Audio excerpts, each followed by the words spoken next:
Hello,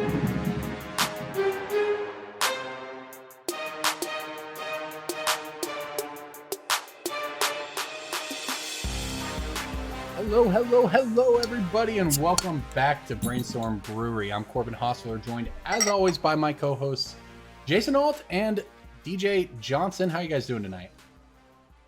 I complain, but sometimes I still worse do. Than yesterday, because I like podcasting on a Monday, and it makes It is true. We are podcasting a little late here. If we podcast yesterday, everything we said would have been stupid as hell. Because, like... That is true. We caught a break, yeah.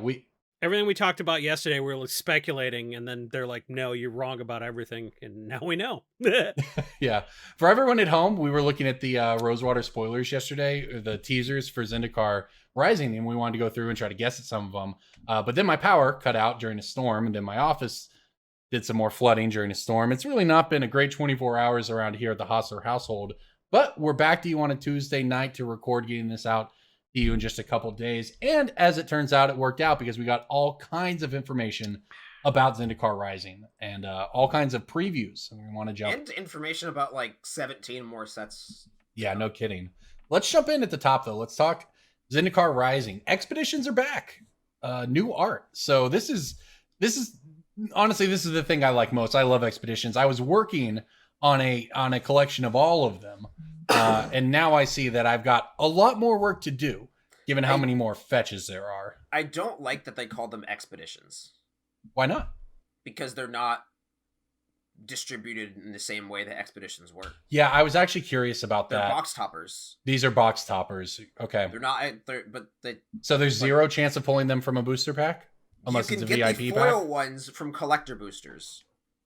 The non-foil ones are box toppers. The foil ones are in collector boosters. So there you go. Man, that's crazy. It's going to create this. It's not the same as like getting your $4 pack of Kaladesh and getting a Soul Ring or whatever. Yeah.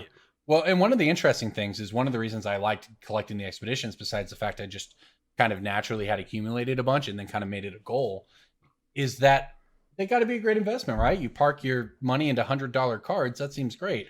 I certainly did not expect them to do another round of full art expedition lands, and I really didn't expect them to do it within 5 years.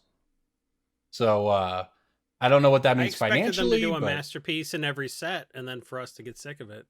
And, yeah, I mean, like, honestly, they'll pivot if people say loud enough that we don't like what they did. It's almost like some of these box toppers came from them having the next 4 sets worth of like masterpieces planned out, and everyone's like, enough of the masterpieces, and they're like, oh yeah, we paid for all of this art. Yeah, I mean, there's a board game. There probably is a lot of that going on, that kind of stuff going on behind the scenes. These are arena only promos. Wow, you got new art just for arena? Yes. That's why we have this art. Like, good for them for pivoting, even though it meant like scrapping some work they'd done. Yeah, like hats off to them. There's a degree you can applaud them for that, and then there's also a degree to which you can be frustrated for the number of systemic changes that like arise from seemingly obvious, like poorly planned things. Like one of the other ones that was announced was the fact that the buy a box promo is no longer mechanically exclusive. What does that mean specifically? So no more Nexus of Fate, no more Ken, like the cards you get as a box topper is not like a Fire Song and Sunspeaker level. Oh yeah, well that's good because everyone hated that. Mm-hmm. Right, and that's what I'm saying is like when that came out and when Fire Song and Sunspeaker came out, all of us were like, well, I mean, me and Corbin were like, is that a good idea? Yeah. Is that, and then the 99% of the community followed through with that, and then now they're pivoting X years later when it seems like such a obvious in hindsight, like that was never going to be. If it had been an EDH card like Fire Song and Sunspeaker every time, but they print a card that ruined every format. Like, well, and this is why with Nexus of Fate, but this is why we talked about it. I think, if I recall, the first time we brought it up on this podcast was actually the Planeswalker decks, which is forever ago and not a thing anyone cares about. Flame Lash from the Chandra Kaladesh. Yes, exactly. It was, and that was the card that we called in advance. The fact that, all of this is kind of a freebie add-on to that, right? Like we took note of this with the Planeswalker decks, and the fact that it applies to all these other things seems obvious in retrospect, but One thing that is definitely true of Wizards, and something that I think that if you want to basically be a Magic player in 2020, you kind of have to learn to live with, is that this is not your father's Magic. This is not, the game is going to be stagnant for 10 years, and that's okay, because people like Magic the way it is, and we want to have our history and blah, blah, blah. That's not the world we live in. They're going to try new products every year. They're going to try new formats every year. This is Hasbro's Magic the Gathering. I mean, this is Magic the Gathering with competition. For 15, almost 20 years probably, Pokemon existed, Yu-Gi-Oh existed. Neither of those were actual threats to Magic in the way that Hearthstone was, in the way that digital card gaming or mobile gaming in general was for Magic. We're seeing all of this now. And everyone says, oh, it's Wizards just chasing the dollars. Well, I mean, it is. It is Wizards chasing the dollars. And they're going to keep doing this and trying new stuff until because every they have other to innovate. Hasbro property stops being hot trash. Well, they have to innovate. Look, I get to go on like Monopoly makes like 8 times more money or something than Magic, which is mind-blowing to me. Yeah, like it is. It's weird because like Transformers, I get that logistically makes sense to me that Transformers makes a ton more money than Magic. Even My Little Pony, I'm like, of course, yeah, Lego, not Lego, but like all these other properties that like, yes, obviously that makes a lot more money than Magic. Monopoly is the one that blows my mind. But you know why? It's because they did to Monopoly what they're now doing to Magic. You can buy my house-opoly. You can buy my backyard-opoly. You can get... but it blows my mind that people do. Well, hey, personalization. I have a Spider-Man Monopoly. I've never opened. It's a collector's item. Kiss my ass. Well, it's a fucking Beanie Baby in a box. $32 for that. Everybody has played Monopoly. It's a Beanie Baby, Jason. Whenever anybody walks by that Beanie Baby, they say in Walmart, they say, I've played Monopoly in my life. Wouldn't it be cool if the next time I play Monopoly, I had the Oklahoma City version of Monopoly? I love how Gen Z shits on Beanie Babies and then buys Funko Pops. Like, get out of here. Well, I don't know. When I was a kid, my mom did have a big bag of Beanie Babies in the closet, My mom had 2 giant Rubbermaid totes. My mom probably spent 4 figures on Beanie Babies, dude. Like, made none of that money back. And then when my parents got divorced, my dad's like, I want half of those fucking Beanie Babies. I paid for half. Like, he's like, take every VHS Disney movie. Just, those are yours. Like, I want half of those fucking Beanie Babies. I want Mr. Puggles. Yeah. Where's Mr. Puggles? Please tell me that's a real one. Beanie Babies were cool. I don't know. I know the name of exactly one Beanie Baby. There's a white dragon named Magic. And then there was like a brown dragon, which I also had, but I don't remember what it was called. Probably because I never got to look at the name, because my mom's like, how dare you have that tag out? And then she put one of those heart-shaped plastic clamp shells over the tag, so I couldn't open it up to read what the dragon's name was. At some point in our lives, Beanie Babies are going to make a comeback. You know that, right? Everything else comeback how? Like the old ones will make a comeback, or they'll relaunch them? They're going to relaunch them. But then every fad that ever works in at least the United States, if you want to say there's a cultural similarity, every fad always comes back. For sure. Because there's a reason it worked the first time. I'm going to be ready. I'm going to be fucking playing for Auntie. I'm going to take your kids' Pogs. Pogs? Jason's going to be the fucking, like, Millennium dual shadow monster, like, king of Pogs. I will reach into my trench coat and pull out my giant, like, 9-inch slammer that weighs, like, 3 pounds. Yeah, look, I don't know if Pogs themselves will come back, but the concept of Pogs, if it doesn't already exist, it'll come back. I think Beyblades was sort of like I love Beyblades. The next. Yeah, well, I love. We didn't have Beyblades. We didn't have fancy mechanical games when I was a kid. It's like we had. Those got banned at our school because people like cut their hands on them. Sooner or later, you're going to walk out in public, probably when your kids are middle school age, and you're going to see a bunch of kids rolling around on Heelys with their yo-yos talking about their Beanie Babies. I would just assume that's because we're going to get hit by like an attack from Russia that just wipes out our grid, because like our grid is not resistant to an EMP. Yeah, so we're going to reset. We'll have no more video games, and kids will have to like blinking, step out into the sun, like, what is this? It's called outside. And they're like, my boomer grandfather says I have to drink from the hose. Do I really have to do that? And they're like, yes, it's good for you. Isn't that the plot of like Die Harder? It's a good day to die hard. One of these. Die Harder was Die Hard 2, and it took place I think it's a good day to die hard is the one with old Bruce Willis. Die Hard 5. Somebody EMPs the city. Or is going It should have been called Now You Don't. There was like a major hack in Die Hard 4. The fire sale hack with Timmy Oliphant, and then number 5, I don't remember what the plot was. I don't remember any of. I saw it in the theater. Like Jai Courtney was in it, I think, but like I just fell asleep. Anyways, let's get back to Zendikar Rising. No, so we've got okay. I actually had a point before we spiraled off. Oh yeah, sure. Go ahead, DJ. JJ can So cut it in. regarding the whole rapid evolution of Magic and how it's sort of been like a much more exponentially formed graph in terms of change. Yeah, things move very fast now. For the longest time, Magic had the benefit of just being a sleeping giant when it came to adaptability. Mm-hmm. Like, the fact that Magic was such a juggernaut and just such an existential, like, what's the word? Just like a being in the universe that was like just sort of like, yeah, of course it's there. It'll always be there. Magic has just had that advantage and privilege so that like any other time, any other game dared to come out or test the waters of something, Magic had the advantage and like longevity to be like, okay, let's see if it works, and if it does, we'll steal it. Yeah, that's exactly right.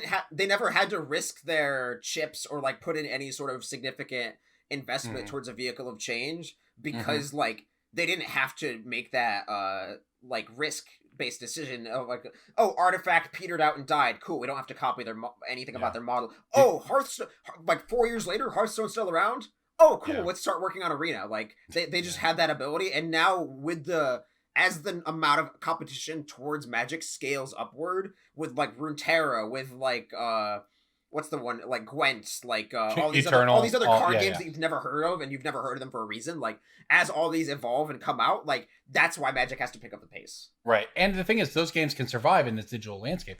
It's not like new paper games never came out. Anybody remember Force of Will? And that was a thing. Weiss Schwartz, Cardfight Vanguard, like all of them. Yeah, like there were always these Magic killers, but they never killed Magic because sooner or later they would have to release their second set or their third set. And it would completely break things, and people would be like, yeah, this kind of sucks now, back to Magic, because there's always people playing Magic at a game store. And they never stopped playing Magic. They're like... Exactly. Dude, everybody gave that Richard Garfield shit, Keyforge or whatever. Yeah. Everyone gave that a chance. Keyforge, Eternal, Artifact, like, yeah. No one sold their Magic collection to buy Cardfight Vanguard cards, you know? They were sort of like, hey, we'll try this. Right. So, but like, I mean, you can play another game, and you can play another game seriously. Yeah. Like everybody at my LGS that plays Magic, you see them on Warhammer night, and you see them on Legends of the Five Rings night and shit like that. Like, yeah, but those things, Legends of Five Rings is a good example, but that game also went belly up at some point in the past decade. So, I mean, the fact is Magic just never had to innovate. They never had to try. And now you're seeing what happens in a corporate world. What they were innovating, if you look at the promos, they were innovating promos for people who played the game and got people to play the game with them. Yeah. Mm-hmm. It wasn't here's a promo for buying these cards. It was a promo for introducing new people to the game and engaging with the game. Now it's like, hey, whatever. You don't have to play Magic the Gathering. Just buy a case and you'll get 6 box toppers. Go for it. Wow. Yeah. I really think that's interesting. It is. And, the thing is, they're going to keep pushing the changes because they have to. This is seeing the corporate world where you had, the corporate world exists to make things, to build your widget the most efficient way possible to always build that widget. And that's what you saw from Magic for probably 20 years from Wizards of the Coast. They did what worked, and they never rocked the boat until they had to. So everyone wants to say that Magic's going off the rails since War of the Spark or whatever. And look, we obviously have our own complaints about it, but at the end of the day, you just kind of have to understand that you're never going to get the Magic of 2010 back, the Magic of the year 2000. You're never going to get Golden Age Modern back. Those things are gone, and some of that is on Wizards, but a lot of it is not. and you And it just kind of wasn't have to that adjust. good. You just remember it more fondly because you were getting more Yes. blowjobs back then. Like, Yeah, for real. you had me. Magic wasn't great in 2006. Like, Magic was broken in 2006. You Yeah. were just getting laid more because you were in college. Like, that's why you wish it was. You're like, they should bring back Mirrodin because, like, maybe Cindy will come back. She's never coming back. She's married. Cindy has 3 kids and she got Well, keep fat. in mind, Don't though, keep in worry mind- about it. Keep in mind, a lot of our listeners even are much younger, as we know from doing episode 400, with people listening to us in grade school. But those people come in and they don't know what Magic was like 10 years ago. They only know what they hear from people, and then they jump on the bandwagon, of course. And Magic's so much worse now. Well, why? Because everyone says it is, and yeah, there's a lot of rose-colored glasses and nostalgia. We've talked to that gets Zero put into that. Zendikar. I'm all for it. This is fantastic. Well, let's We talk don't need about to- look, a couple. look, How about look. this? We don't need to Here's talk about all the why. cards yet. We'll have a set review eventually, but Look, how about we the don't dual need to tell lands? people what to think about the cards. They know what to think about the cards. What they want to hear from us is why they should care about anything. And that's Well, what we're doing. We're telling let's- people why they should care about any of this. Let's talk about the coolest thing I think coming out of the set. That's the spell lands. And by this I don't mean lands that can have a spell effect on them. I mean lands that on one side are a land and on the other side are literally a spell. So that is honestly really neat to me. You have cards like Valakut Awakening. On the front side, it's a 3-mana instant. Put any number of cards from your hand on the bottom of your library, then draw that many +1. It's basically filter. But instead, this is not a transform into a land like we had in X1. You can simply choose to play the card face down, and now you have Valakut Stoneforge enters the battlefield tapped. It adds a red mana. So this is really neat. I think this is someone's invitational card from like 2008 or something. Well, I mean, the original Valakut was sort of like, hey, if you need to deal 3 damage and you're top decking lands, wouldn't it be nice if you didn't lose the game? So I kind of like this is the reverse of that. It's like, hey, what if you had nothing but spells and you really just need that 5th land drop? Here you go. I do think that I like it. This design is like potentially dangerous. Dangerous, very much so, but I think they know that too. I think that the positives outweigh. I think you could say the same thing about like Oko, man. Like, I think they know. I think they know how to design planeswalkers. They've been doing that for a while. Like Oko, fine. Well, I think they know. Generally, in the history of Magic, anyways, I think that they understand the kinds of cards that can be dangerous. If you think about it, Oko. Once upon a time. Look. Every time we say that, they make a free. But spell. now they've had to ban those cards. They have to know now, right? The new people who didn't know then, they have to know now. Corbin, you're in denial, and this is. I might. I don't know. Well, I certainly hope because there's a mandate to push the envelope and sling packs, and then they're like, "Hey, we banned 18 cards in this calendar year, and nobody quit." So, I guess that means we could do anything. Maybe. So Valakut Awakening reads to me though like a card that they're being careful with. 3 mana for a filter. They're playing just the tip and with like double-sided if this is permanents. the highest power level tapped. of that cycle, I don't think it's egregious. But like it is Did the you same say thing as Once Upon a egregious? Time because it reduces variance in the game by a very, very high amount, and it reduces variance in the game by a subtle direction. Like it doesn't like reduce the amount of coin flips or dice rolls in the game, but it just like it secretly makes the games much more efficient and streamlined and like play out the same. Yeah, I think it's great. This has honestly been the original sin of Magic, right? Was the fact that it could be so frustrating when you had non-games, either due to flood or screw. The best mechanics that they've ever made, just in terms of not that, I like them, but just in terms of making the game better, are mana flood / screw mitigation. Yeah, like literally cycling and landfall. Yeah. Exactly. Kicker is a great mitigation. Is a great flood mitigation. Every mechanic is kicker. Changed my mind. Well, I mean, pretty much, right? Well, we'll see what happens with the spell lands. I guess it is really cool though, and it is a nice way to use double face cards. It's a nice, clean way to do it because these look a lot cleaner than if you tried to put all this on the front of a card somehow. So there's lots of advantages to it, and it is cool design. And the trick that we know is that the variance imposed by the mana flood, mana screw dichotomy of Magic is one of the reasons why it's such a good game, because one of the most satisfying gameplay experiences is when you overcome something like that to win. And it also introduces variants that keeps the good players from always beating players worse than them. So I think that there's a lot of upside to this to try to make some of that variance feel a little better. But let's talk about the other ones. The rare dual land cycle here. This is an interesting one to me. We were talking about this before the cast. We're talking about cards like Branch Loft Pathway and Boulder Loft Pathway. So on one side of the card, it makes green. It's just a land that taps for green mana. On the other side, it's a land that taps for white mana. These are your new rare dual land cycle. We had some things to say before the cast, but what do you all think? Is this how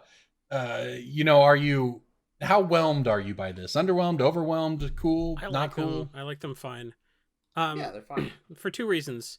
One, there's a card like Marasa Root Grazer, which lets you pick up a land. So you can reset these. So in EDH, I pick up lands a lot. You got stuff like Moloku, you got stuff like Trade Routes, Mm-hmm. So in these, a lot of the decks that are going to be built out of this set are probably going to be landfall type matters. So like picking up lands is, it's a mechanic in the game, so you can reset them. I think these are good early in the game when you're sitting there with like an island and a blue-green duel and another island, and you're just like, I just need 1 red mana to get going. Mm-hmm. Being able to have one of those islands give you the red you need, and then you play your Chromatic Lantern, and then like you just count the number of mana you're tapping the rest of the game, right? Like once you get going eventually in an you EDH don't care, deck, you're not gonna be like, I wish this tapped for red or blue instead of just one later in the game. You don't give a shit. Once you get like 5 lands, it never matters again. So when you're screwed, being able to flip this to something you need is great. And then it's barely worse than a basic a little later in the game. I mean, you're absolutely right that there are some cool ways to play with this lands. The Root Grazer only does basics, but there are lots of ways to pick up lands in Commander, just to bounce. Look at Confounding Conundrum, for example. Confounding Conundrum is something that people are playing to screw people over for ramping. But like, if your opponent's got that, you can reset these lands at will. Yeah, I said before the cast, I'm a little underwhelmed by them just because of the fact that they're cool. It's a nice use of the double face design space. However, you could easily, these are just dual lands, right? You could easily put these on an uncommon from 15 years ago and put it all on the front side of the card.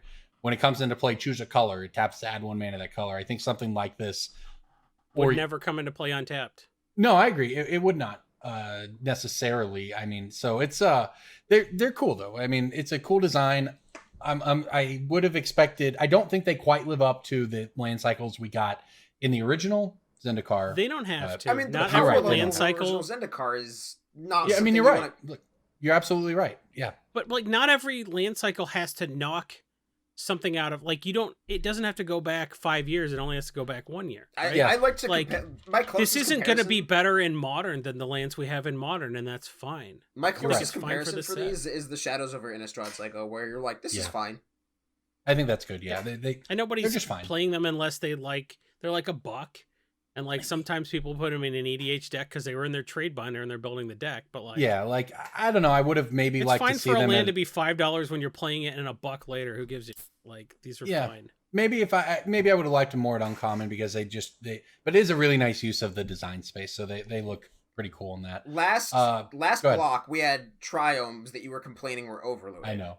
In this block, I'm not complaining. Okay, Goldilocks. I'm not complaining. Yeah. I'm saying that I don't know if this is what I expected as a follow-up at Rare. But you know what? They blew us away with the spell lands. So frankly, you're right. I don't mind. This I don't mind so the lower loaded. power. Like, you have to have dollar cards, I think, right? And here's, I'll tell you a card I'm very excited about. Well, there's a couple. I don't know where it is now. Whatever the red land destruction spell was, it cycled. That seemed great in Commander. It was like 2 mana, destroy a land, draw a card, your opponent gets a basic. But I'm also a fan of this new one here. Confounding Conundrum. The 2 mana enchantment, when it enters the battlefield, draw a card. Whenever a land enters the battlefield under opponent's control, if that player had another land enter this turn under their control, they return a land to their hand. So as someone who has been playing against a lot of Uro, Titan of Nature's Wrath, and Commander recently, and been getting wrecked by it, I love this card. I Yes, want to DJ? raise my hand and say that I think this thing's terrible. You think it's terrible? It's not. It's bad. It's just it's shitty to have it exist in Commander. No, I don't even think that. I think it leads to like situations I where think it's great. like Corbin, you're gonna play this card, and then I'm gonna like pick up my Bajuka Bog that I used on someone else and use it on you. Okay.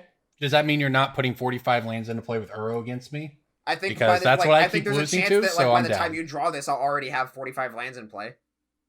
I mean, maybe it's a 2-drop It's for a 2 mana. reason. I don't know. Like, it cycles. At the end of the day, you've paid 2 mana to cycle your card in a worst Is it case worth scenario. it? Yeah. But like, I'm not saying whether it's worth a card. I'm saying it's worth whether it's worth a slot.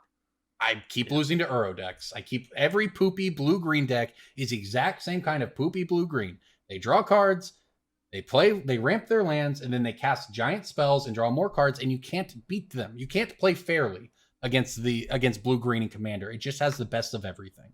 And Now I don't it gets think this this card. card. Now it I gets don't this think card. helps you beat that deck.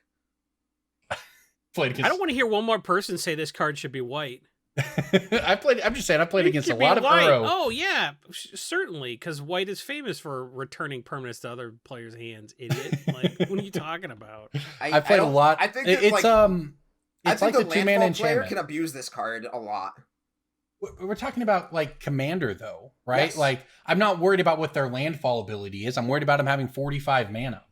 Well, you'll be worried about what their landfall ability is when they have like a trigger that like Tuvasa or whatever.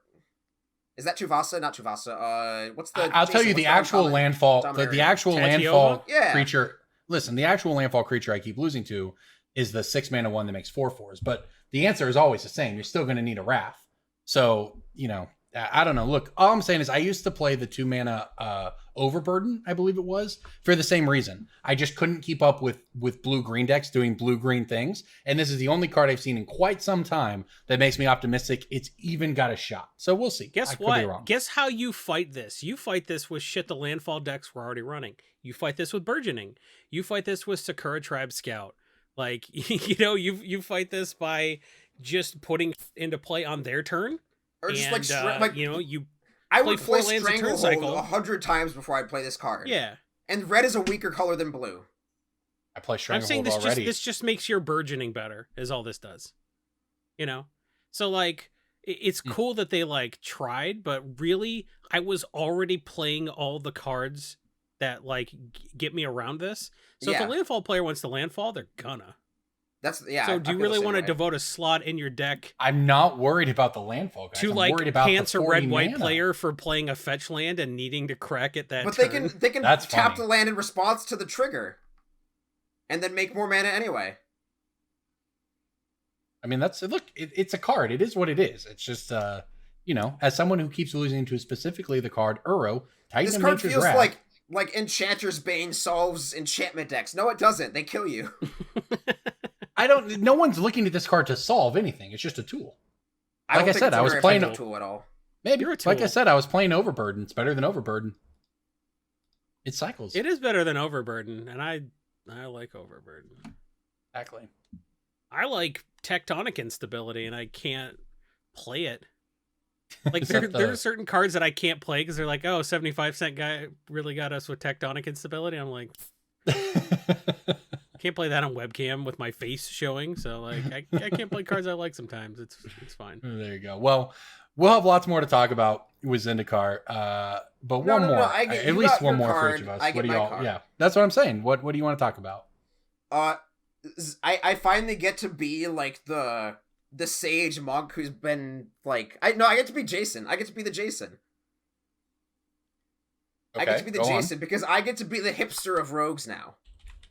I built rogues Okay. before everyone else, and now everyone's gonna build their rogue deck, and I'm gonna be there to shepherd them and teach them how to not play this as the commander. Okay. I think you will find. I wrote a rogues article in like 2012. Ooh, he's got you there, DJ. You weren't even alive then. Actually, you were Take that, definitely you alive. Gen You Z just couldn't trash. write yet. You just couldn't read and write yet. DJ came of age in 2015, I think, is when he learned how to do things. What does come of age mean You to were you? potty training in 2012. That's when you. That's. So, you weren't alive in 2012. He came of age in 2015, DJ. Does that mean I was born? You came of age. You were dead to me in 2012, I'll tell you that much. Yeah. I wrote for your website in 2012. Did you write about rogues, or did I beat you to the punch, idiot? I'm pretty sure you're the one that's asked me for advice on my rogue deck multiple times. What do you got to say about I rogues, asked you for a DJ? deck list. I asked you for a deck list. So I didn't What have do to you write got to my say? own. It's just advice in deck list form. Are we talking about It's just Zareth 100 little Zan? advices. Are we talking about Zareth Zan, the trickster? Yes. This card is great, but Yep. it's not a commander. Don't play it as the commander. He's a All right, merfolk so it's a 5 and mana a rogue, so you two can just touch 5 your little mana peepees flash, together and be like, merfolk, they rogue. made a card for both of us. Let me read the goddamn Look card. what I'm doing, Jason, I guys. swear. Corbin's not looking at... See, we can see each other on mic now, on camera, so Corbin's refusing to look in Discord. I'm trying to read the card to our listeners Is this helping? so they Or is understand this what it hindering? does. It's a 5 mana 4/4 it's a rogue with and a flash. merfolk. Corbin, look at Jason's makeshift 2 a blue and a penises. black. Return an Corbin, unblocked look at the attacking makeshift rogue you penises. control to its owner's Look at hand. the penis, Put Corbin. Zareth Zan from your hand in the battlefield Look, tapped you're and attacking. talking Whenever it deals now. combat damage to a player, you can put target Talking. permanent card from that player's graveyard into the battlefield under your control. Why can this not be a good command? Why don't you want this to be a commander, DJ? Because that little text that says "put Zareth from your hand onto the battlefield." It doesn't matter. That's just a way Just to extra. pay 1 less mana for him. It's like a fixed Shuriko. Like Right, you but, don't like, need the ninjutsu. You could play. per se. You could play He has Sig. flash. You could play Sig River Cutthroat as your commander and draw a bunch Also a of cards. merfolk. Sounds like you're 6 playing turns merfolk, before not they hit the rogues. field. Yeah. Yeah, Like it's- this deck it's wants to cool. come out of the Varies. gates attacking, and I want to play Sig on turn 2 and not like have to wait until turn 5 to play my commander. Yeah, I agree. I don't actually think this card is particularly don't get me strong. wrong. I'm playing this in the 99, 100%. This card's Yeah, great in the it's deck. fine. It's But, like, fine. Just I'm another writing an expensive... article where this is the commander, and you're just gonna have to shut up and give me your deck list again. It's just another. It's just a powerful 5-drop that has to connect, right? It's kind of like Metamai, super powerful effect. I once don't it connects. like. But it gets to Having to connect ki- because you give- play like 90% of the cards in that deck are unblockable. Oh, I agree. In context, it's much better. I want him. I But might I'm need saying- to build him Voltron, because how funny would that be to put like Quiet as Spike and like Fire Shrieker on this guy and just be like, no, I got your whole graveyard, idiot. It's like, okay, I'm gonna take your life Well, what total about, from 40 to 11, and I have 3 of your permanents. Maybe we be buried the awesome. lead a little bit, but this is the D&D set, I guess. How do y'all feel about the party? The party mechanic, where if you have a full It's party, only you have going a to come up cleric, in rogue, limited, whatever, probably, right? It what? Like, you can't do this in EDH. You probably can't do it great in limited. I think it's Like, fun. I don't think it's know a when great you're going to have a mechanic for full limited. party. It's probably easier in limited than anything else, actually. Yeah. just I think it's because- very, very good for limited. Yeah, just because so few of the cards are likely to be But powerful. like, you don't care enough about having to a be full played party, in. because a lot of the time it's like, all right, I have a cleric and a wizard and a warrior, so this guy is a 3/4 for 1 mana. Like, you're not going to complain you don't have a full party. It'll probably be fine, right? No, but there's Right, probably yeah. like a mythic rare or something that says if you have it, you get the Exodia effect of like dumping on Well, them or whatever. Rosewater's teaser said that there's some card that can make an opponent lose the game or something, right? There was probably it was a white creature that could kill somebody without Yeah. connecting or something like that. I bet it's some By expensive attacking mythic them. rare angel if you Yeah. have a full party when you attack or something. Yeah, it's kind of cool. Like All right, well, It's fine. I wanted to be mad about the party mechanics so much. I wanted to be mad and be like, "This is dumb. How It's cool. dare you?" But then I just kept looking at it and being like, "Oh, it's so good though." yeah, it's but cool. I like it's that cool. There's- Zendikar was it's- the Indiana Jones set. I like the traps. I like the expedition. I liked all that. I don't care about the Vorthos per se, but I just liked that. Yeah. For once, it felt like the mechanics served the story, you know? And yeah. they're getting back to it, because last time we went to Zendikar, they're like, there's allies, but they are not good at anything. You like that? So now they're like, no, we're putting a group together to go adventuring. I like it. No allies, as it turns out, in this set. Apparently, they started it in the set, and then Rosewater said that they had to. Stop calling Take it. out It bothers the me when ally. you call him Mr. Rosewater. Yeah, I know you don't like it. That's fine. Me It's and my very buddy familiar. Mark, when we were hanging out talking about Zendikar and his article That's on worse. the Mothership, You're right. That's worse.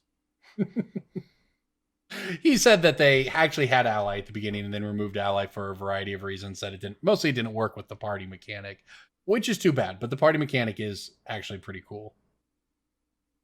It's nice. But all right, we've got lots more coming on that side in the weeks to follow, I'm sure.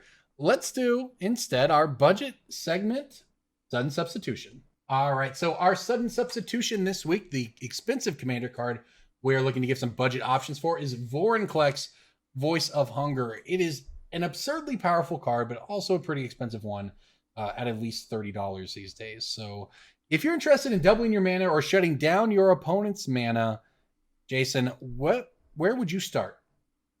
For not $30, you are not going to be able to accomplish both. So I thought for a creature-based option, you're going to have a nice fat body attached to it, and you're going to double your mana and do another thing.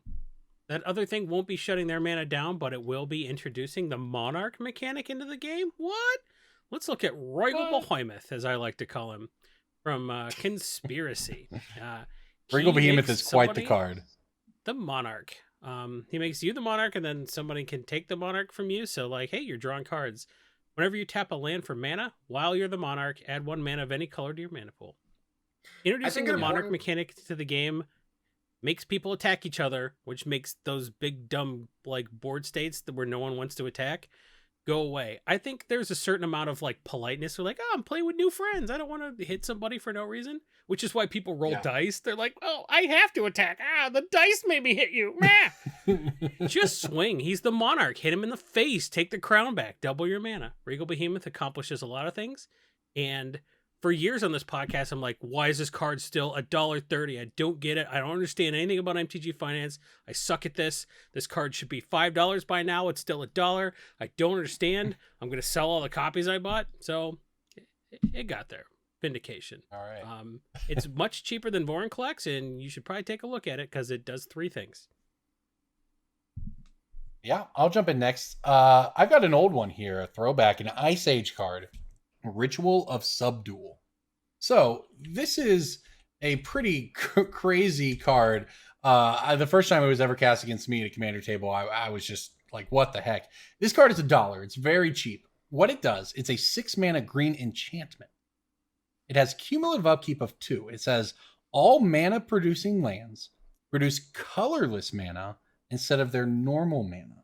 So this is actually probably one of the closest effects I think you can get to the Vorinclex shutting down your opponent's mana production. And in some ways, this is almost better because if your opponents don't have a bunch of mana rocks or mana creatures or whatever, they're stuck with nothing but colorless mana, and very few commander decks can work that way. So you've got, you're playing green. You have ways to get this back to your hand if you don't want to play the cumulative upkeep. But hey, by the way, you're playing green. You can just pay the cumulative upkeep on shut people down for a while. So Ritual of Subdual, very powerful and very cheap if you're looking to mess with people. It's cheap now. It is sold out on a lot of websites because it is on the reserve list. So everyone's like, buy everything on the reserve list. I'm good at MTG Finance. So Ritual Subdual on the reserve list. It's Ice Age, so there aren't a ton of copies out there. So like they're starting to dry up. So if you think you would like to buy Ritual of Subdual to play with, perhaps look at walking, not running, but walking to your favorite retailer, such as channelfireball.com, to pick up your copy. There you go. DJ, jump on in. What do you got? When I think of Vorinclex, I think of rubbing your fingers against your temples because you don't know which lands to tap because you know that they're not going to untap next turn.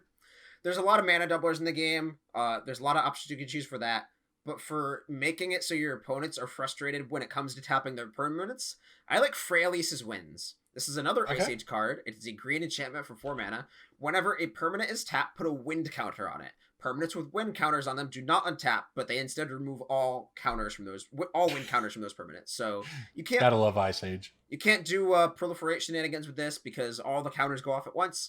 But you could play this after you're done tapping your permanents and then make it so that your opponents have a very miserable next couple of turns. It's especially strong when you're ahead and your opponent needs to utilize their resources to get ahead. So yeah, this can make your opponents have some miserable turns, especially if you play it when you're ahead and they need their resources more than you do. This card is under 50 cents. It is not on the reserve list, but I do think it is criminally underplayed for what it does. Good card for sure. I wasn't even aware of this one actually before we talked about it. I did not know. You said Freyalise's Winds. I'm like, oh, is that some kind of commander card or something? Must have come out with Freyalise. Nope. It's just casually from Ice Age. All right. Well, everybody, It was thank just you. a weird set, and like when you go through bulk of that set, the mana symbols are all the same color, or the expansion symbols all the same color. So you're Yeah. like, this could be anything. And Dwarven Pony does not look like a rare from Homeland. So like some of the cards back there, the rares were like no better than the uncommons. People are still playing High Tide these days, but nobody's playing Rainbow Veil. So. Right. Yeah, I haven't seen one So of those stuff in that quite a back then while. was like, it was really hard to tell what was rare and what was uncommon, but Freelance Wind's kind of a nut card. Kind of a nuts card. Yeah, card is great. All right. It's time for Breaking Bulk, and I am excited this week because I have a card that I think is going to stump you. I might. It definitely might. Breaking Bulk time. Breaking Bulk time. Break. Oh, yeah, Breaking Bulk. There's so much good stuff. It's a pick. Breaking Bulk. The end. A Kaladesh uncommon artifact. Is it a vehicle? Nope. So the obvious ones that it's not are like Jason goes to Foundry- cheat. it's not Furiously Foundry here, Jason Inspector. typing. It's not Snarethopter. Feeling good about I'm not this. typing. It is not Foundry Inspector. That's an easy one. I will let you know, though, that this is actually one of the most expensive commons uncommons in the set, which isn't saying much with Kaladesh, but it is a buy listable card. A 2-mana artifact that does nothing. It's fine. DJ's thinking, so. I mean, I have conceded. I don't think I'm gonna. All right. It sounds like you all have conceded. I'm excited. I even checked to make sure this was on on several buy lists before I chose it because it is kind of close. But Perpetual Timepiece. Y'all aware of this card? I know that card. 2-mana artifact. Tap, put the top 2 cards of your library into your graveyard. I imagine that's why it's worth money. 2 mana, exile it, shuffle any number of target cards from your graveyard into your library. It's almost $1. It's on buy lists for. I don't even know what this card looks like. Yeah, it's like a globe. It's like a weird globe looking thing. It's definitely one that I was not aware of until, I do one of those things we talk about on this podcast where I just go look at different sets and found it. These. I was not pulling these either. It is a recent spike, so you're not missing much. It was a 2020 spike. In fact, basically since Ikoria, it's really started to climb up to where it's on a buy listable number. So I don't know where Perpetual Timepiece is going to go from here. But for the moment, at least, hey, it's a Breaking Bulk, so it's not bad. Sure. And I stumped y'all. All right, who wants to go next? I've got 2. One of them is Okay, Ryan. This one doesn't have to go in the spreadsheet, but it's Okay. It's a test to see if you can get it. Okay, I guess. It is a reprint land from Jumpstart that is common. I mean, again, Jumpstart rarity is odd, so take that as what you will. I don't even know what's in that set, man. Is it one of the lands that can make multiple colors or something? No.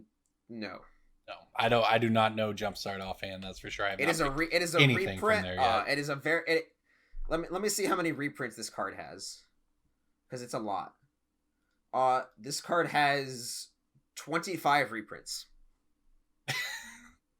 I'm serious. It's not a basic land. It's not basic land. What's it buy listing for? I know retail is $3. On something with 1 billion reprints? What was the first set?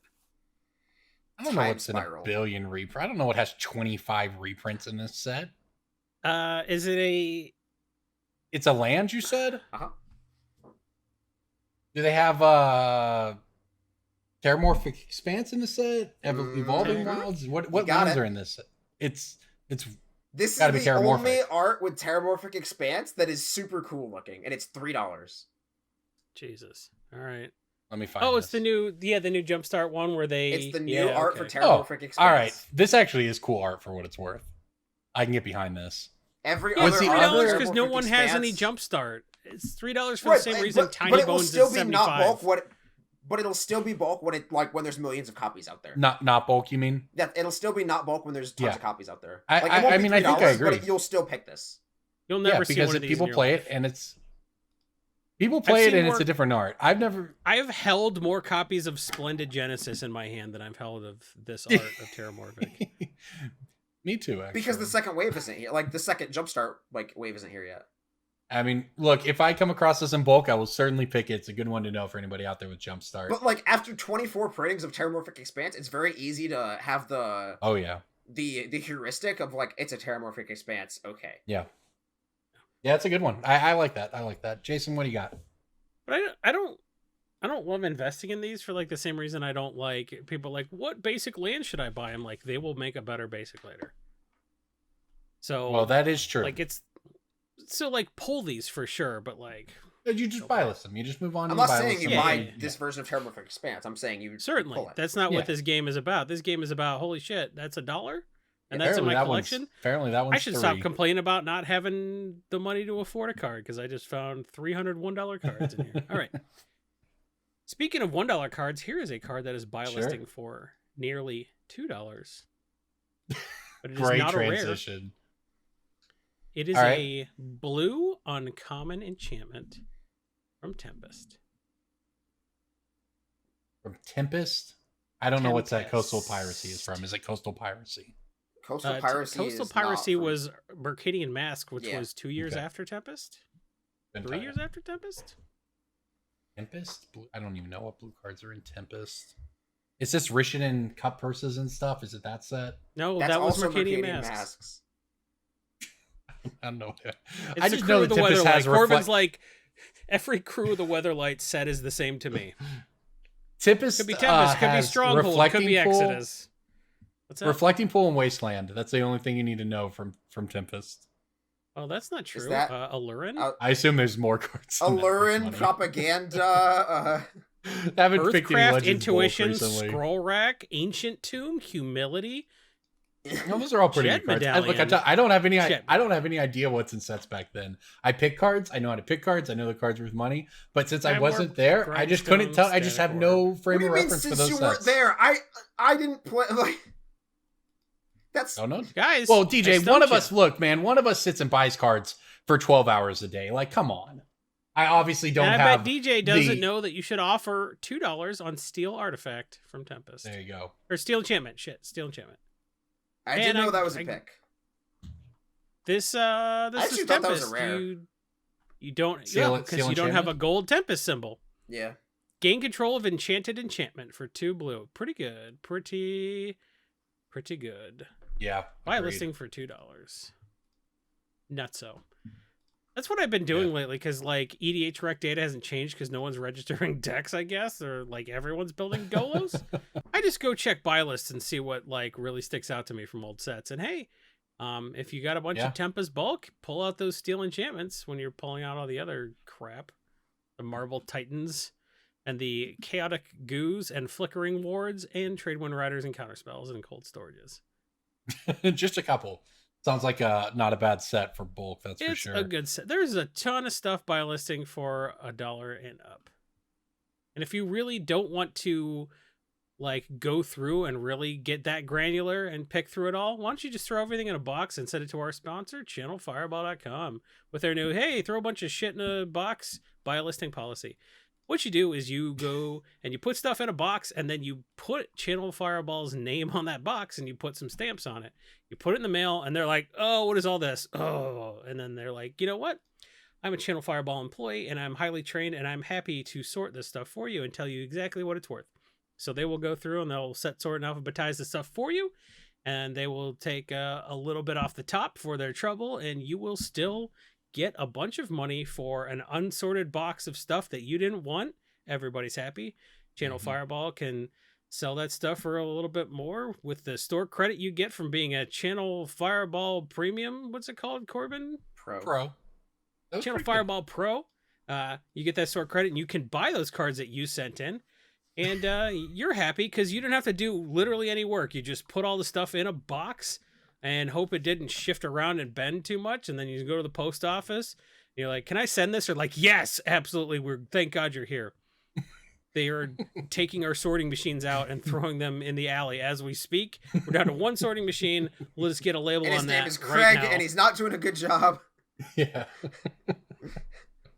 So So definitely just, Jason- while you Jason still is, have access to the U.S. Postal Service, take advantage while you don't have to pay $97 at FedEx to send that same package. All right, while we're on the take advantage subject, while you can. I do have to say that Matchels, our thumbnail artist, for last week's thumbnail, drew me as a postal service employee, and we named our episode "Save the Post Office" or whatever, because we obviously, as people who do Magic Finance, feel very strongly about the post office and want to keep it around as it is a public good. But I got to say, I loved the thumbnail. So, Buy thumbnail stamps. guy, thank you. Stamps. DJ, look at all those stamps. Buy them. Are there any left? What do you mean? Are there any left? They are forever stamps. Why not buy them now? You bought can them use all. them the rest of your life. I think I bought like 900 or so right before the spike from 50 cents to 55 cents. Ooh, value right there. That adds up. Absolutely adds up. All right. Well, something else that adds up is all of my picks of the week, because they outperform y'all's pick of the week, which anyone can see if they go to our magical pick of the week tracker on our spreadsheet available to our $20 and up patrons. $10 and up? 10. One of those. Pick of the week, pick of the week, pick of the week. Time for the pick of the week. Yeah, Corbin's call cards that already went up technique is really working out well. Yeah. Also, That's, because that's how I'll that pick works. something like every Power 9 card, and then we can't put that in the spreadsheet and have it accurately tracked. Well, here's one you can't put in the spreadsheet. Padim, Console of Innovation. It's a rare from Kaladesh. This card has moved recently from $1.50 to $2, and I see no reason why it won't continue to go up. We just saw a reprint of Leon and Abunis, which is actually similar to this, but this one's better. It's 4 mana blue, 1/4. Artifacts you control have hexproof. At the beginning of your upkeep, if you control the artifact with the highest CMC or tied for the highest CMC, draw a card. It's just a very good card at protecting your artifacts. It's powerful. It's got card draw tied into it. It's even very occasionally popped up in Pioneer or Modern and weird combo decks, but it's moved from $1.50 to $2. Leon and Abunis, I believe, was $5 or $6 before the reprint. So a big fan right now of Padim, Console of Innovation at $2. Sure. I don't disagree with that. That's a card that was a bulk rare for a while, and I always picked it and threw it on TCG Yeah. Direct for $1. I would like pick that on a bulk rare bans and throw it on my Direct store for 99 cents because I knew it eventually sell. Just because of the way Direct works and the metrics and how the inventory operates. And what's interesting is that Leon and Abunis has 3 reprints, most recently here in Double Masters, which is really crushing it. Originally in Mirrodin, and it's just worse. It's a 4 mana card from Mirrodin. It's a 2/5, says artifacts you control have hexproof. You could have just said it's worse because it's white. Well, yeah, that's also true, right? But the point is, if that card could be $5, even after, an Arch Enemy reprint doesn't count for much, but, it was in a set and then it was in Arch Enemy and it was $5. So one printing Padim, Kaladesh is starting to be a while ago. I really like this card at $2. But yeah, DJ, go ahead and jump in. What do you got? My pick of the week is Force of Negation. Force of Negation is a card that I'm going to describe it as an arbitrage card, in that the demand overseas is almost always greater than the demand in the US. So it's a card that gets shipped overseas and the supply of it gets drained in the US. Yeah. It's a card that, like, if you go to Haruya right now, which is sort of like one of the main retailers in Japan, they have it listed for like 70. And it retails in the US for like 40 or 45. So those kinds of cards get exported, and we're getting Modern Horizons 2, which was announced. I don't think we're going to get Force of Negation in Modern Horizons 2. No, I don't think there will be many reprints, if any. Can we just stop the free spells ever? They just did it in the newest Commander set, and they're garbage there too. But I think Force of Negation hits like 65 or 70 before the end of the year. If it dodges a reprint, which I think is very likely, I agree. This is a card where like it's played in every format that it's legal in. And it's going to hit $65 or $70, and people are going to wonder when and why that happened. And it's because there's a lot of them in Japan, and because people forgot about Modern Masters or Modern Horizons after the people might play Modern at some point in the future. We'll see. It pays to pay it's attention more than a to Modern card, arbitrage cards like You're that, right. Yeah. because like there's like an arbitrage opportunity where like the Haruya Byless could hit like 55 and you're paying like 45 a copy, and you can just turn those over. But it also pays attention to know which cards are just like disappearing. Like the cards are literally leaving the market. They're not getting concentrated in the hands of dealers. They are leaving the United States, and they are not being entered in any of the major pricing websites' inventories because they are just gone. Yeah, and They DJ go to a Japanese player's collection and never leave. So like, yeah, anytime there's a card that like isn't just, doesn't have just had that opportunity, but like literally there's pressure on it to leave the system that we use to determine the price of cards. It's worth noting that because the price goes up way faster because there's no like there's a feedback loop created when like a dealer buys it and resells it, but like right. when someone buys it and then no one ever sees it again, there's more demand on fewer copies. So it's worth paying attention It's to one of the cards like reasons that. why blue jewels are more expensive than Right. non-blue Well, jewels. DJ can correct me if I'm wrong, but it seems like it's a lot of some of the more competitive cards that move. It's not your cyclonic rifts that are super expensive in Japan. It's your force of negation. Traditionally, yes. Traditionally, Yeah. it is 60 card format competitive staples that Right. are more expensive overseas. There are subsets of cards that are better in Asia. There are subsets of cards that are better in Europe. Mhm. The United States generally has just the strongest commander market. It is not exclusive the commander market. People are like, oh, they don't play commander in Japan or yes, they do. They do. Wow. It's just not as much as they do here. And We've so got that's- all the space in the United States, which I think is one of the things that maybe goes underappreciated in that conversation. Is commander takes up a lot of table space, and that is something that, and with the price of rent in somewhere like Oklahoma as compared to somewhere like London, just your opportunities to even play commander can be very different based on where you're at. I work on a EDH website that everybody on the planet goes to, and I know the proportion of traffic we get from every country. Can you share that, Jason? There's more commander played in the United States than Okay, in fair Japan enough. and Europe. Great. Well, one of the interesting things about the Japan market, and I could be wrong on this, but I believe that one of the reasons, if you remember, we have Pioneer now, but before Pioneer there was Frontier, which was sort of the overextended to the modern format. It was a fan created format that was getting a lot of play in Japan, and I believe that one of the reasons for it even becoming a thing was that they just simply could not get enough cards into Japan to satisfy the modern player base. They just, all of these arbitrage things that sucking these cards into Japan. Well, in Japan, they're on the other end of it, where the vendors just can't get it. They're flying to the United States to try to pick up these cards and take them back home for reasons because they desperately need them there. And I think they actually created Frontier in part because they were having such a hard time getting the modern cards in. So that's, the arbitrage, the way the Magic operates in different parts of the world is just kind of a fascinating subject in itself. I have like a mid-expensive pick and like a very inexpensive pick. So this one's not going in the spreadsheet. I'll give the podcast listeners this one for free. It's Sakura Tribe Scout. Yeah. Nearing $2 for a common. That's one of those you just say has to get reprinted at some point, right? And yet it never does. Well, they don't really. They're not does. reprinting it. They are doing functional reprints, and the problem with a lot of the functional reprints is like, this should be a 2-mana 2/1. I don't want to pay 2 mana for this. I want my 1 mana 1/1 Sakura Tribe Scout. That is a snake. Arboreal Grazer is the next Sakura Tribe Scout. So keep that in mind with your 50 You can only use Arboreal Arboreal Grazer Grazers. once. I agree. But Like, this is nuts because you untap it with Retreat to Coral Helm. Yeah, look, they're both strong, right? Then you're usually played alongside each other in some ways.